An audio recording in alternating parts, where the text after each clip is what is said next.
محمد بن مرسل کی سزائے موت اور اس کے باعث بننے والے واقعے پر سعودی عرب سمیت پوری دنیا کی نظر ہے۔ يا أيها الذين آمنوا كتب عليكم القصاص في القتلى وقال الله تعالى ولكم في القصاص حياة يا أولي الألباب لعلكم. سوشل میڈیا پر مختلف ویڈیوز میں ایسے دل دہلانے والے مناظر کہ سخت سے سخت دل والوں کی آنکھیں نم ہو گئیں، اور اس ماں کا کیا عالم ہوگا جس کو یہ پتا ہو کہ چند منٹوں میں اس کا رخت جگر دنیا فانی سے کوچ کر جائے گا۔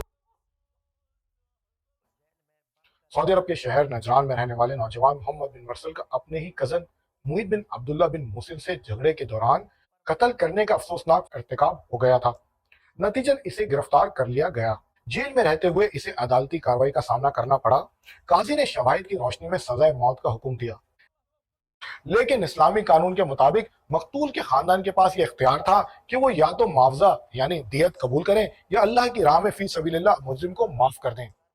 محمد مرسل کے قبیلے، جسے الرزق کے نام سے جانا جاتا ہے، بزرگوں اور نوجوانوں نے اجتماعی طور پر مقتول کے خاندان کو معافی کی درخواست کرنے کا فیصلہ کیا۔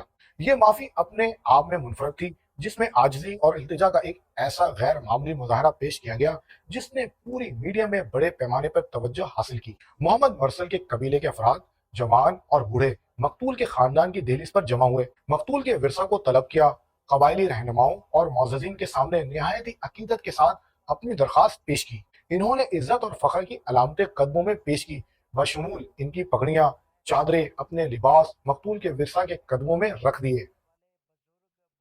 وہ گھٹنوں کے بل زمین پر بیٹھ گئے، اپنے آپ کو عاجز کرتے رہے اور اپنی عزت اور وقار کو متاثرہ خاندان کے رحم و کرم پر رکھ دیا۔ شاعروں نے استغفار کرتے ہوئے اشعار پڑھے اور معاوضہ فراخ دل سے پیش کیا گیا، اس حد تک کہ ایسا لگتا تھا کہ سعودی عرب کی پوری قوم اس معاملے پہ غور کر رہی ہے۔